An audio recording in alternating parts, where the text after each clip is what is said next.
Tu pries depuis longtemps. Pour une guérison? Pour un travail? Pour un mariage? Pour une paix intérieure? Mais chaque jour qui passe semble confirmer une chose. Dieu ne répond pas. Tu regardes le ciel et tu te demandes, « Seigneur, m'as-tu oublié? Pourquoi les autres sont exaucés et pas moi?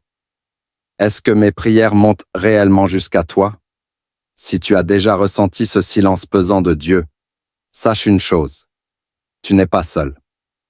Dans cette vidéo, Heaven Whispers t'emmène dans un voyage de foi à travers 7 vérités spirituelles qui vont t'aider à comprendre, à tenir bon et à retrouver l'espoir. Reste jusqu'à la fin. Parce que parfois la réponse n'est pas dans ce que Dieu dit, mais dans ce qu'il fait en silence. Vérité 1. Le silence de Dieu n'est pas son absence. Dieu est silencieux parfois, mais il n'est jamais absent. Ce n'est pas parce que tu ne ressens rien qu'il n'y a rien. Pense à Jésus sur la croix. Même lui, à un moment, a crié « Mon Dieu, pourquoi m'as-tu abandonné ?» Matthieu 27, 46. Dieu le Père était là, mais il n'est pas intervenu immédiatement. David aussi s'est senti seul. Jusqu'à quand cacheras-tu ta face? Oh. Psaume 13, 2. Mais si tu lis la suite du psaume, tu verras que David termine en chantant la fidélité de Dieu. Pourquoi? Parce qu'il a compris que le silence n'était pas le rejet, mais une invitation à une foi plus profonde. Vérité 2. Dieu n'a pas le même timing que toi. L'un des plus grands pièges de notre époque, c'est la recherche de tout de suite. Mais Dieu ne travaille pas avec ton horloge.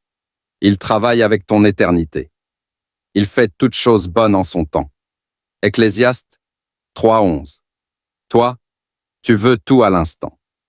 Mais Dieu voit demain, dans 10 ans, dans l'éternité. Il te protège de ce que tu ne vois pas encore. Il retarde certaines choses parce qu'il veut t'enraciner avant de t'élever.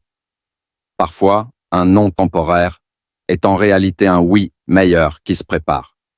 Vérité 3. Dieu veut transformer ton cœur avant d'exaucer ta bouche. La prière n'est pas une simple demande. C'est un processus de transformation. Tu peux demander une chose bonne avec un cœur qui n'est pas encore prêt à la gérer. Vous demandez, mais vous ne recevez pas, parce que vous demandez mal. Jacques 4:3. Tu veux un conjoint? Mais ton cœur est-il guéri de ton passé? Tu veux plus d'argent? Mais ton âme est-elle déjà esclave du matériel? Tu veux un ministère? Mais as-tu appris à être humble dans l'ombre? Dieu t'aime trop pour te donner quelque chose qui te détruira. Avant d'ouvrir la porte, il façonne le cœur qui passera par cette porte. Vérité 4. Parfois, il y a un obstacle spirituel. Soyons vrais un instant. Il arrive que nos propres choix bloquent l'exaucement. Pas parce que Dieu ne veut pas, mais parce qu'il attend qu'on se réaligne avec lui. Si j'avais conçu l'iniquité dans mon cœur, le Seigneur ne m'aurait pas exaucé. Psaume 66, 18. Le manque de pardon, l'orgueil, la rancune, les habitudes secrètes. Tout cela peut devenir un mur invisible entre ta prière et le ciel. Mais la bonne nouvelle, c'est que ce mur peut tomber. Repens-toi. Demande pardon. Reviens à Dieu avec un cœur sincère. Dieu ne rejette jamais celui qui vient à lui humblement. Vérité 5. L'attente purifie ta foi. L'attente, c'est un feu. Pas un feu qui détruit, mais un feu qui purifie, affine, sanctifie. La tribulation produit la persévérance. Romains 5. 3. Chaque jour où tu continues de prier sans voir de réponse, tu bâtis une foi authentique. Une foi qui ne dépend pas des bénédictions, mais de la relation avec celui qui bénit. Souvent, ce que Dieu fait en toi pendant l'attente est plus grand que ce que tu lui demandes. L'attente, c'est l'école des héros de la foi. Abraham, Joseph, David. Tous ont attendu. Et tous ont été élevés en leur temps. Et toi, pendant que tu écoutes, as-tu déjà traversé une saison de silence? As-tu appris quelque chose à travers cette épreuve? Écris ton expérience dans les commentaires. Un mot de toi peut aider une âme découragée. Vérité 6. La prière est d'abord une relation, pas une transaction. Et si Dieu ne voulait pas juste répondre à ta prière, mais t'enseigner à l'aimer même sans réponse immédiate? Je cherche ta face éternelle. Psaume 27, 8. Tu n'es pas un client devant un guichet. Tu es un enfant devant un père. Dieu ne veut pas que tu cherches seulement ses bénédictions, mais sa présence. Parfois, il permet le silence pour que tu reviennes à lui, pas juste à ce qu'il peut te donner. Vérité 7. La foi continue, même sans réponse. La plus grande preuve d'amour pour Dieu, c'est de continuer à lui faire confiance, même quand tu ne vois rien. Même si le figuier ne fleurit pas, je me réjouirai en l'Éternel. Habacuc 3,17. La vraie foi, ce n'est pas de recevoir.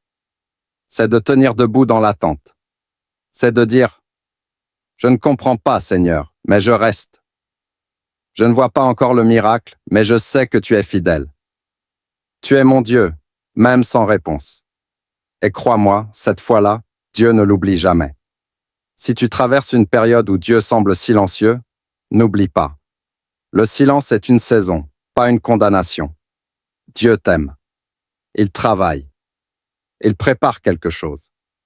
Et un jour, tu comprendras que ce silence était une bénédiction cachée. Maintenant, dis-moi en commentaire. As-tu déjà traversé une période où Dieu ne répondait pas? Es-tu encore dans l'attente aujourd'hui? Ou as-tu vu sa main, avec le recul? Écris ton témoignage. Lis ceux des autres. Réponds. Encourage. Prie pour quelqu'un. Parce que Heaven Whispers, ce n'est pas juste une chaîne YouTube. C'est une famille spirituelle. Un lieu où Dieu parle à travers nos histoires.